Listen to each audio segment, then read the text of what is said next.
게리 겐슬러, 미국 증권거래위원회 SEC 위원장이 파이퍼 샌들러 글로벌 거래소 및 핀테크 컨퍼런스에 참석해 8일 암호화폐 업계 사람들을 떴다방과 사기꾼으로 묘사했다.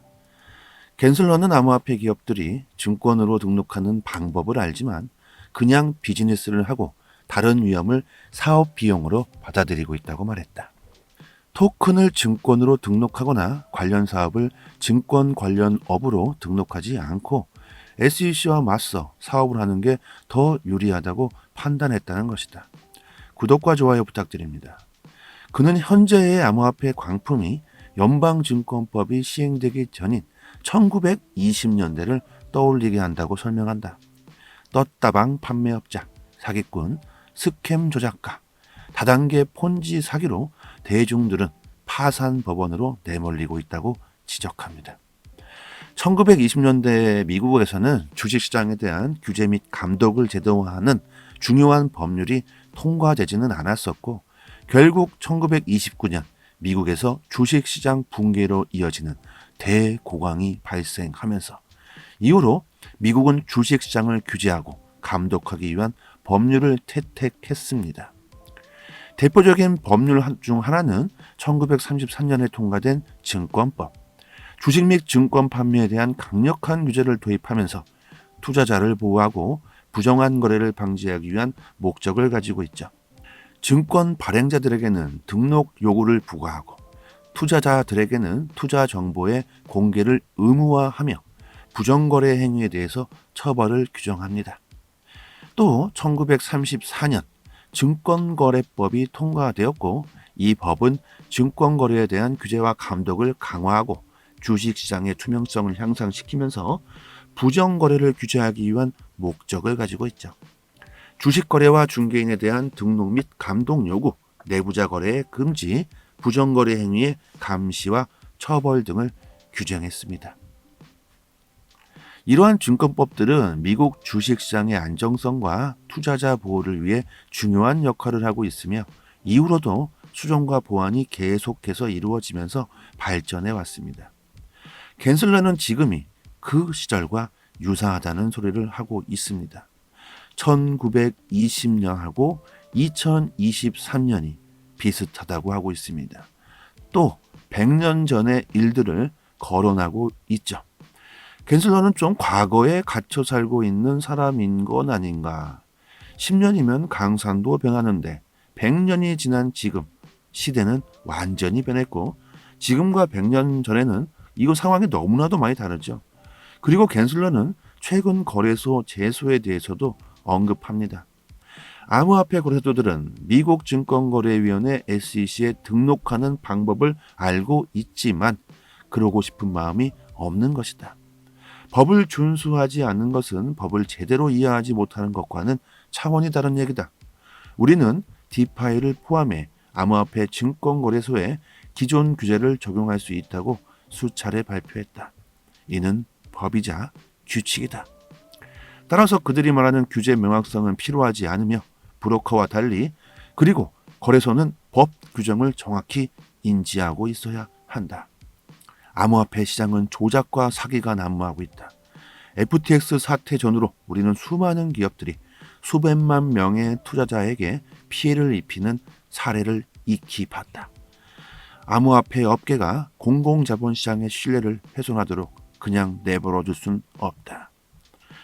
겐슬러는 증권거래법을 가지고 등록 방법을 알려줬다고 말하고 있고 겐슬러는 증권 여부를 가리는 소송 중에 있지만 증권거래법을 가지고 거기에 따른 등록 방법을 알려줬다고 말하고 있습니다.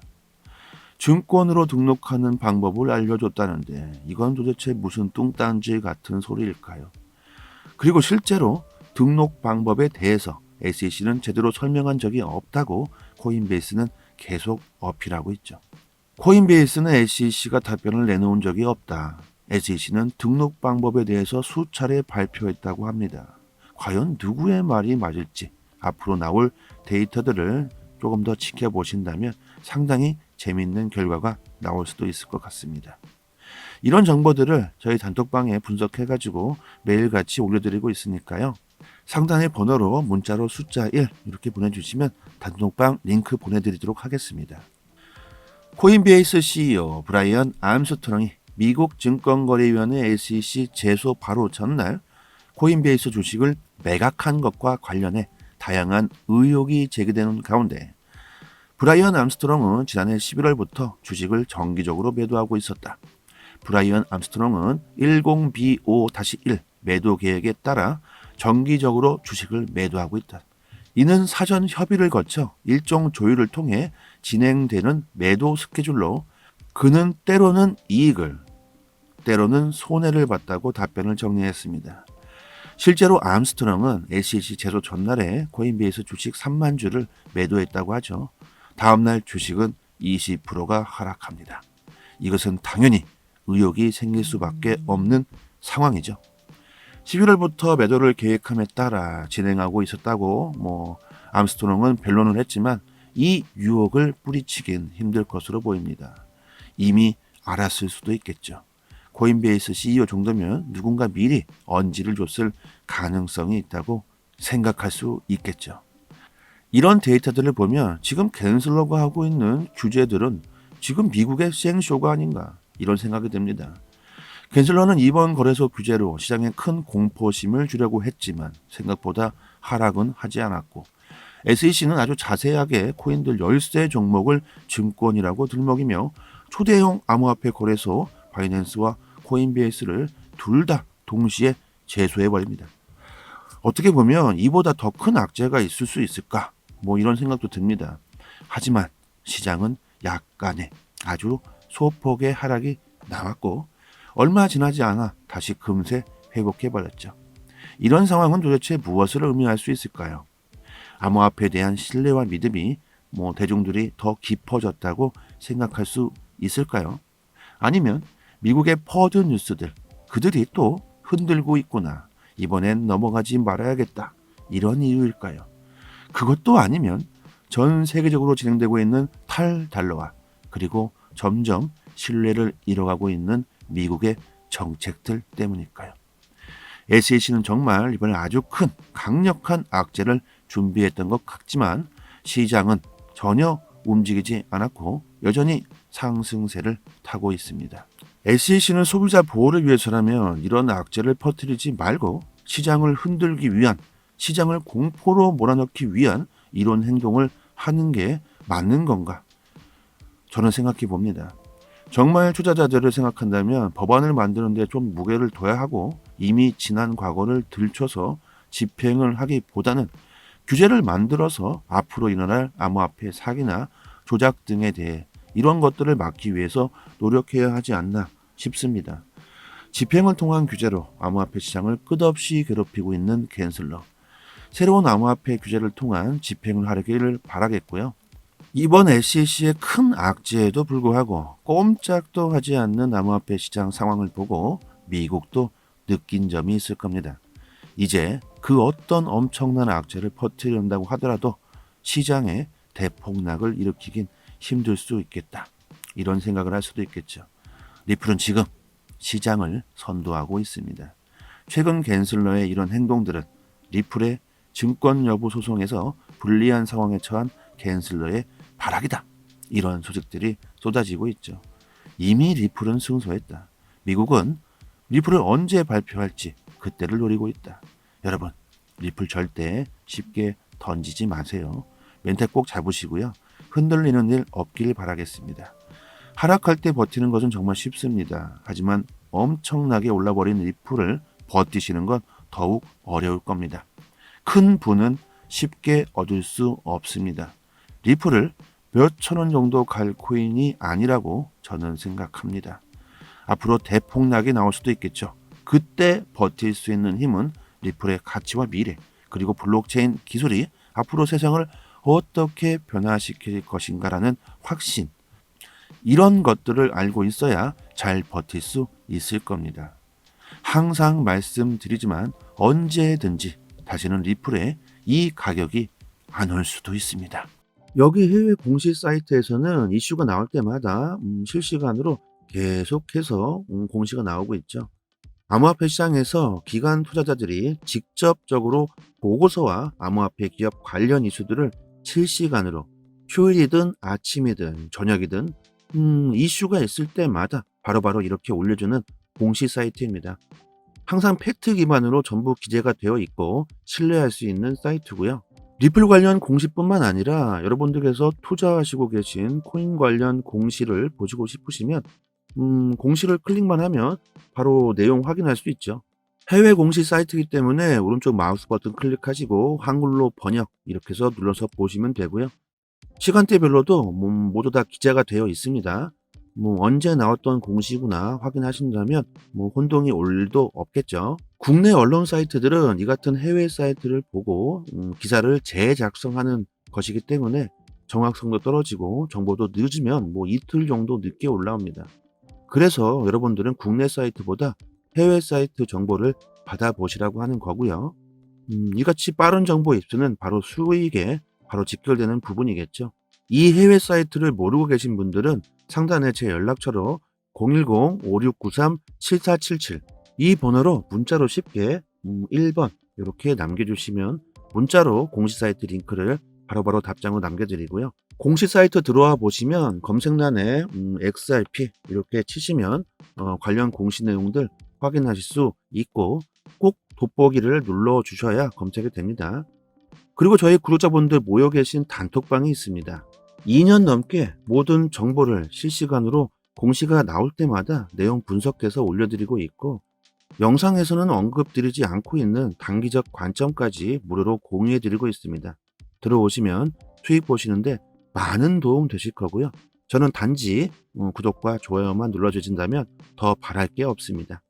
그리고 단톡방 들어오시면 해외 공시 사이트들 링크가 있기 때문에 구독자 여러분들 직접 확인하시고 싶으신 분들은 따로 저장하셔도 되고요. 하락과 상승 모멘텀이 있는 즉시 바로바로 단톡방에 그 이유와 설명을 올려드리고 있으니까 영상으로 보시는 것보다 훨씬 빠르게 정보를 받아보실 수 있습니다.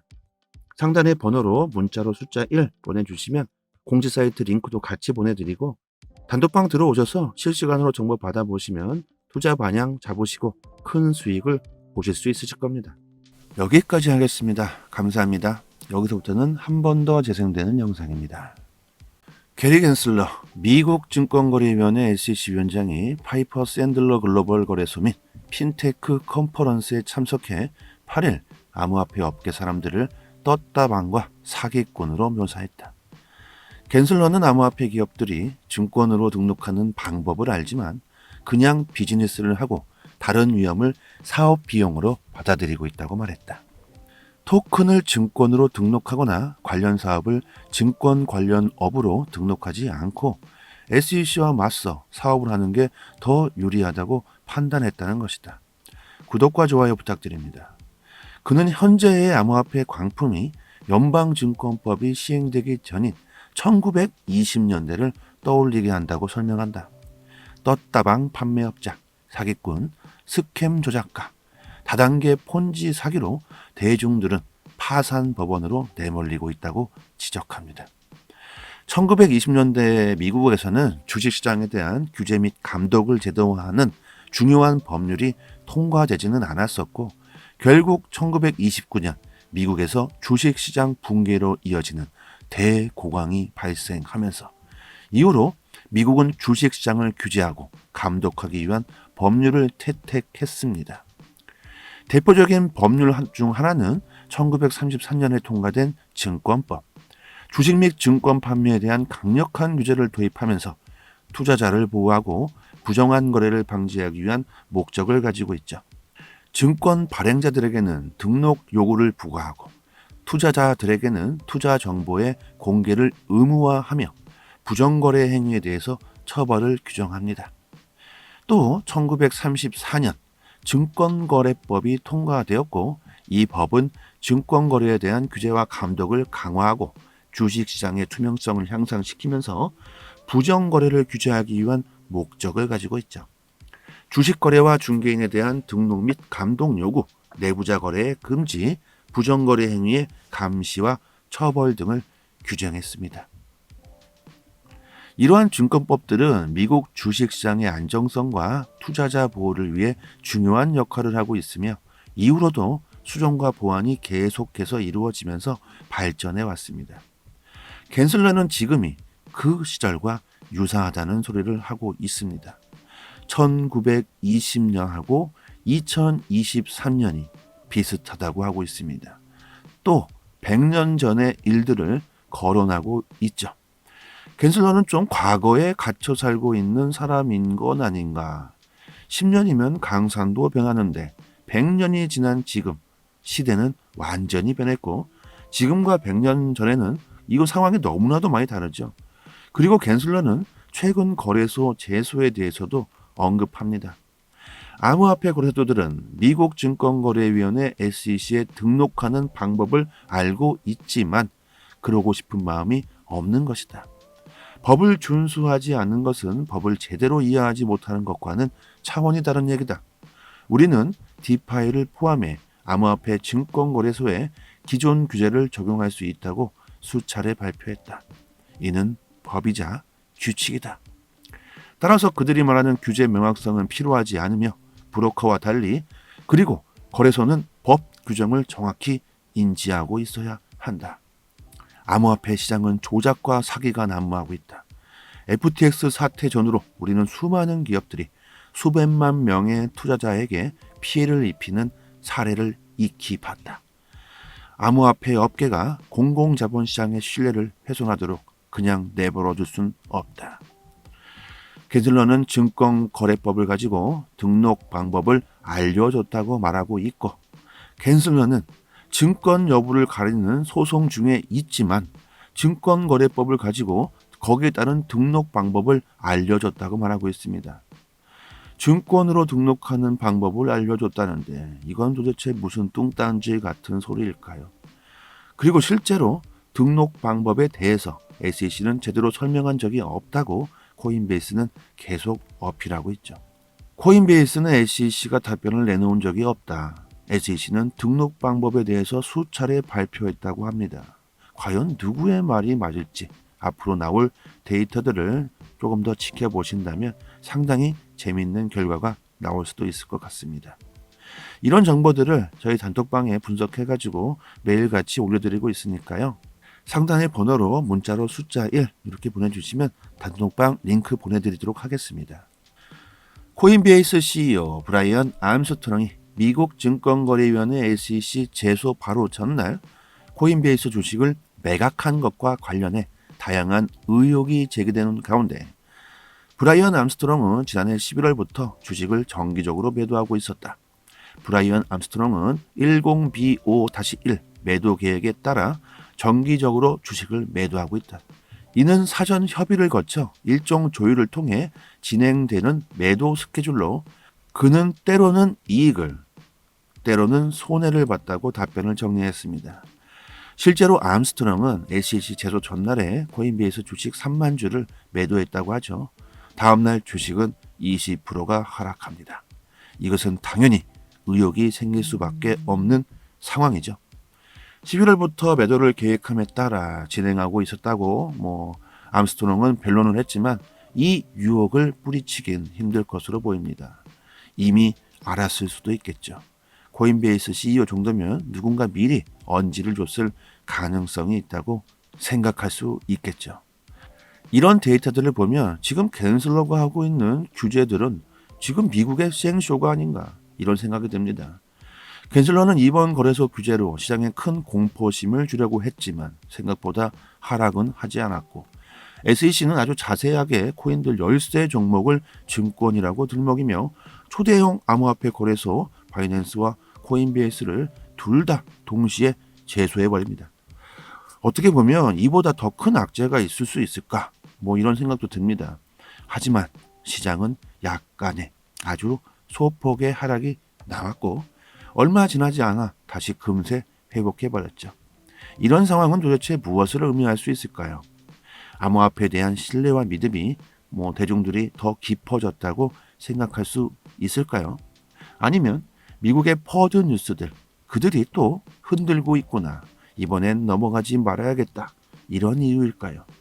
그것도 아니면 전 세계적으로 진행되고 있는 탈달러화, 그리고 점점 신뢰를 잃어가고 있는 미국의 정책들 때문일까요? SEC는 정말 이번에 아주 큰 강력한 악재를 준비했던 것 같지만 시장은 전혀 움직이지 않았고 여전히 상승세를 타고 있습니다. SEC는 소비자 보호를 위해서라면 이런 악재를 퍼뜨리지 말고 시장을 흔들기 위한, 시장을 공포로 몰아넣기 위한 이런 행동을 하는 게 맞는 건가? 저는 생각해 봅니다. 정말 투자자들을 생각한다면 법안을 만드는데 좀 무게를 둬야 하고 이미 지난 과거를 들춰서 집행을 하기보다는 규제를 만들어서 앞으로 일어날 암호화폐 사기나 조작 등에 대해 이런 것들을 막기 위해서 노력해야 하지 않나 싶습니다. 집행을 통한 규제로 암호화폐 시장을 끝없이 괴롭히고 있는 갠슬러. 새로운 암호화폐 규제를 통한 집행을 하기를 바라겠고요. 이번 SEC의 큰 악재에도 불구하고 꼼짝도 하지 않는 암호화폐 시장 상황을 보고 미국도 느낀 점이 있을 겁니다. 이제 그 어떤 엄청난 악재를 퍼뜨린다고 하더라도 시장에 대폭락을 일으키긴 힘들 수 있겠다. 이런 생각을 할 수도 있겠죠. 리플은 지금 시장을 선도하고 있습니다. 최근 갠슬러의 이런 행동들은 리플의 증권 여부 소송에서 불리한 상황에 처한 갠슬러의 발악이다. 이런 소식들이 쏟아지고 있죠. 이미 리플은 승소했다. 미국은 리플을 언제 발표할지 그때를 노리고 있다. 여러분, 리플 절대 쉽게 던지지 마세요. 멘탈 꼭 잡으시고요. 흔들리는 일 없길 바라겠습니다. 하락할 때 버티는 것은 정말 쉽습니다. 하지만 엄청나게 올라버린 리플을 버티시는 건 더욱 어려울 겁니다. 큰 부는 쉽게 얻을 수 없습니다. 리플을 몇천 원 정도 갈 코인이 아니라고 저는 생각합니다. 앞으로 대폭락이 나올 수도 있겠죠. 그때 버틸 수 있는 힘은 리플의 가치와 미래, 그리고 블록체인 기술이 앞으로 세상을 어떻게 변화시킬 것인가라는 확신, 이런 것들을 알고 있어야 잘 버틸 수 있을 겁니다. 항상 말씀드리지만 언제든지 다시는 리플에 이 가격이 안 올 수도 있습니다. 여기 해외 공식 사이트에서는 이슈가 나올 때마다 실시간으로 계속해서 공시가 나오고 있죠. 암호화폐 시장에서 기관 투자자들이 직접적으로 보고서와 암호화폐 기업 관련 이슈들을 실시간으로 휴일이든 아침이든 저녁이든 이슈가 있을 때마다 바로바로 이렇게 올려주는 공식 사이트입니다. 항상 팩트 기반으로 전부 기재가 되어 있고 신뢰할 수 있는 사이트고요. 리플 관련 공시뿐만 아니라 여러분들께서 투자하시고 계신 코인 관련 공시를 보시고 싶으시면 공시를 클릭만 하면 바로 내용 확인할 수 있죠. 해외 공시 사이트이기 때문에 오른쪽 마우스 버튼 클릭하시고 한글로 번역 이렇게 해서 눌러서 보시면 되고요. 시간대별로도 모두 다 기재가 되어 있습니다. 언제 나왔던 공시구나 확인하신다면 혼동이 올 일도 없겠죠. 국내 언론 사이트들은 이 같은 해외 사이트를 보고 기사를 재작성하는 것이기 때문에 정확성도 떨어지고 정보도 늦으면 이틀 정도 늦게 올라옵니다. 그래서 여러분들은 국내 사이트보다 해외 사이트 정보를 받아보시라고 하는 거고요. 이같이 빠른 정보 입수는 바로 수익에 바로 직결되는 부분이겠죠. 이 해외 사이트를 모르고 계신 분들은 상단에 제 연락처로 010-5693-7477 이 번호로 문자로 쉽게 1번 이렇게 남겨주시면 문자로 공식 사이트 링크를 바로바로 답장으로 남겨드리고요. 공식 사이트 들어와 보시면 검색란에 XRP 이렇게 치시면 관련 공시 내용들 확인하실 수 있고 꼭 돋보기를 눌러 주셔야 검색이 됩니다. 그리고 저희 구독자분들 모여 계신 단톡방이 있습니다. 2년 넘게 모든 정보를 실시간으로 공시가 나올 때마다 내용 분석해서 올려드리고 있고 영상에서는 언급드리지 않고 있는 단기적 관점까지 무료로 공유해드리고 있습니다. 들어오시면 수익 보시는데 많은 도움 되실 거고요. 저는 단지 구독과 좋아요만 눌러주신다면 더 바랄 게 없습니다. 그리고 단톡방 들어오시면 해외 공식 사이트들 링크가 있기 때문에 구독자 여러분들 직접 확인하시고 싶으신 분들은 따로 저장하셔도 되고요. 하락과 상승, 모멘텀이 있는 즉시 바로바로 단톡방에 그 이유와 설명을 올려드리고 있으니까 영상으로 보시는 것보다 훨씬 빠르게 정보를 받아보실 수 있습니다. 상단의 번호로 문자로 숫자 1 보내주시면 공지 사이트 링크도 같이 보내드리고 단톡방 들어오셔서 실시간으로 정보 받아보시면 투자 방향 잡으시고 큰 수익을 보실 수 있으실 겁니다. 여기까지 하겠습니다. 감사합니다.